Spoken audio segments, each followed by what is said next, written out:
Welcome to Tej education. इस video में हम मध्य प्रदेश पुलिस परीक्षा हेतु मॉडल प्रैक्टिस सेट के साइंस और जीके विषय के प्रश्न डिस्कस करेंगे। और अब आप हमारी सभी क्लासेस के पीडीएफ के लिए साथ ही साथ टेस्ट सीरीज के लिए हमारा तेज एग्जाम एप्लीकेशन जरूर डाउनलोड कर लें। साथ ही साथ आप थ्योरी क्लासेस के लिए तेज एग्जाम चैनल को भी सब्सक्राइब जरूर करें। और अब आपको टेस्ट सीरीज मध्य प्रदेश पुलिस परीक्षा हेतु मात्र 99 रुपये उपलब्ध कराई जा रही है, जिसमें 15 आप ऑनलाइन पेपर दे सकते हैं।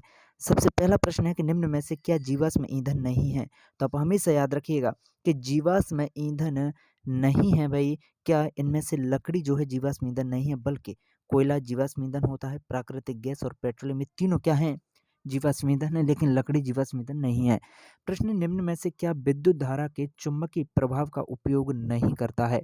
इनमें से विद्युत धारा के चुंबकीय प्रभाव का जो उपयोग नहीं करता है ये होता है भाई विद्युत बल्ब। कभी कभी प्रश्न पूछा जाता है कि विद्युत बल्ब जो रहता है ना भाई, इसमें जो फिलामेंट होता है वो किसका यूज किया जाता है। तो भाई टंगस्टन का। किसका? टंगस्टन का फिलामेंट जो है विद्युत बल्ब में यूज किया जाता है। प्रश्न है कि दानेदार जिंक को जब सोडियम हाइड्रोक्साइड से उपचारित किया जाता है तो यह प्रदान करता है क्या। जब जिंक को सोडियम हाइड्रोक्साइड से उपचारित किया जाता है तो यह जिंक ऑक्साइड प्रदान करता है, या सोडियम जिंकेट, या सोडियम हाइड्रोक्साइड, या फिर जिंक हाइड्रोक्साइड। तो आप हमेशा याद रखिएगा कि यह प्रदान करता है भाई सोडियम जिंकेट। नेक्स्ट प्रश्न है कि काटने और वेधन उपकरण इसलिए तीक्ष्ण किए जाते हैं क्यों।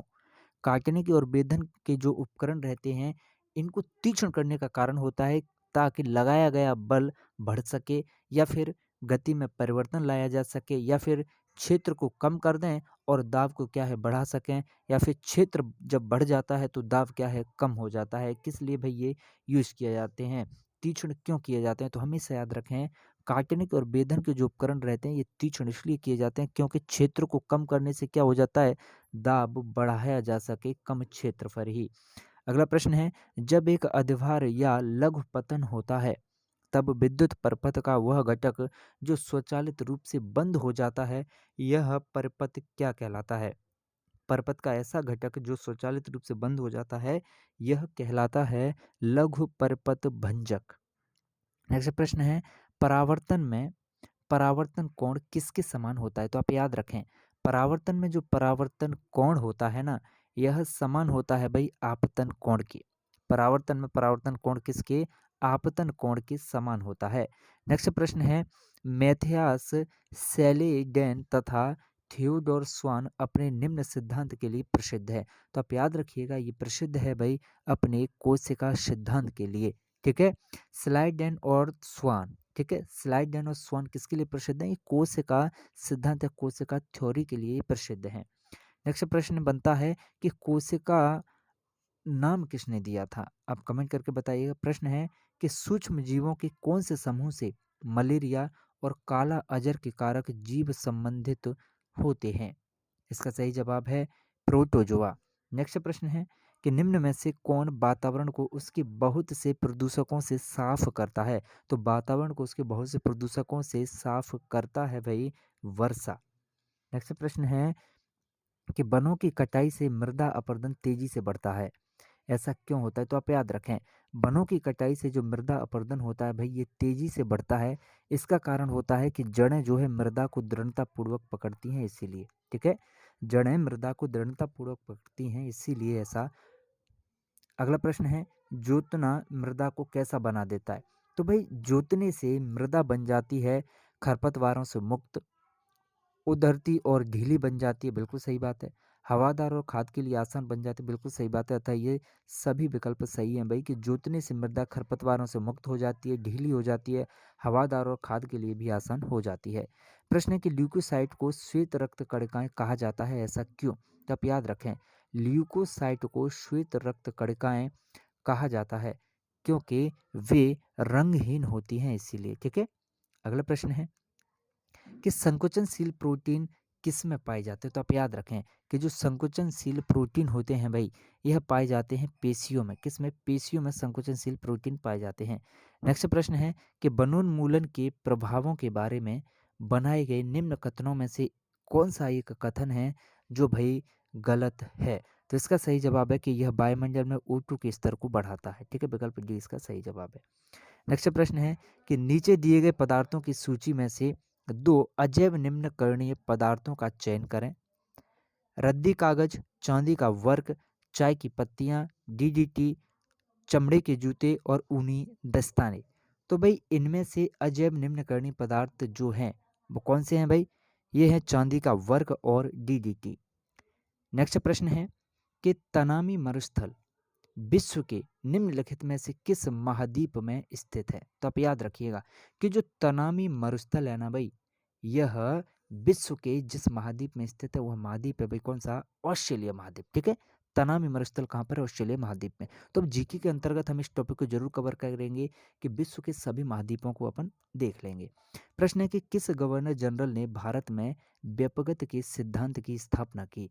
तो भाई व्यपगत के सिद्धांत की स्थापना किसके भाई? व्यपगत के सिद्धांत की स्थापना की लॉर्ड डलहौजी ने। किसने भाई? लॉर्ड डलहौजी ने व्यपगत के सिद्धांत की स्थापना की।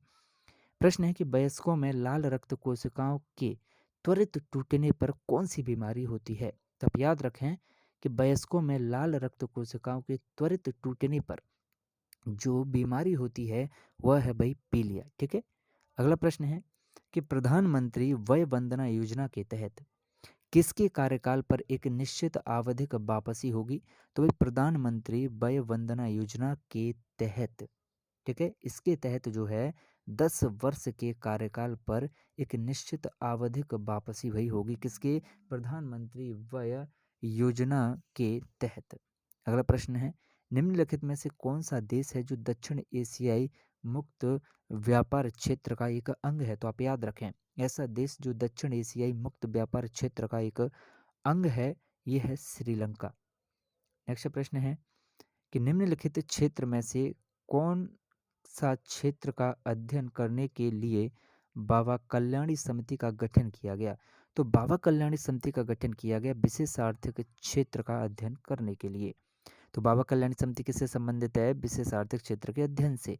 प्रश्न है कि कौन सा एक थर्ड जनरेशन कंप्यूटर सिस्टम नहीं है? तो आप याद रखें थर्ड जनरेशन कंप्यूटर सिस्टम नहीं है भाई DCM। प्रश्न है कि हर्षिता तोमर निम्नलिखित में से किस खेल से संबंधित खिलाड़ी हैं? तो आप याद रखिएगा कि हर्षिता तोमर का संबंध है भाई सीलिंग से। कई बार ये आपकी पुलिस में भी पूछ लिया गया है, 2-4 बार। प्रश्न है कि भारत में सबसे बड़ा पोत प्रांगण कौन सा है? तो भारत में सबसे बड़ा पोत प्रांगण है कोचीन पोत प्रांगण। नेक्स्ट प्रश्न है काशी की राजधानी कौन सी हुआ करती थी?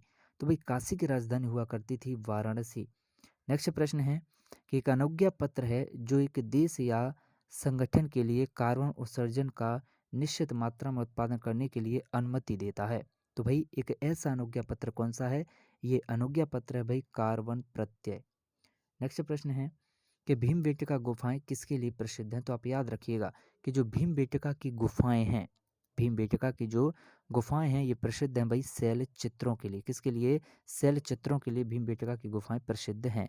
नेक्स्ट प्रश्न है एक राजा ने कलिंग युद्ध के पश्चात बुद्ध धर्म को अपनाया था। तो भाई ऐसे राजा जिन्होंने कलिंग युद्ध के पश्चात बुद्ध धर्म को अपनाया था ये हैं अशोक। ठीक, नेक्स्ट प्रश्न है कि भारत का महान्यायवादी राष्ट्रपति के द्वारा कौन से अनुच्छेद के तहत नियुक्त किया जाता है? तो भाई भारत का महान्यायवादी पहली बात तो ये कि राष्ट्रपति के द्वारा नियुक्त किया जाता है और कौन से आर्टिकल के तहत? तो ये आर्टिकल 76 के तहत।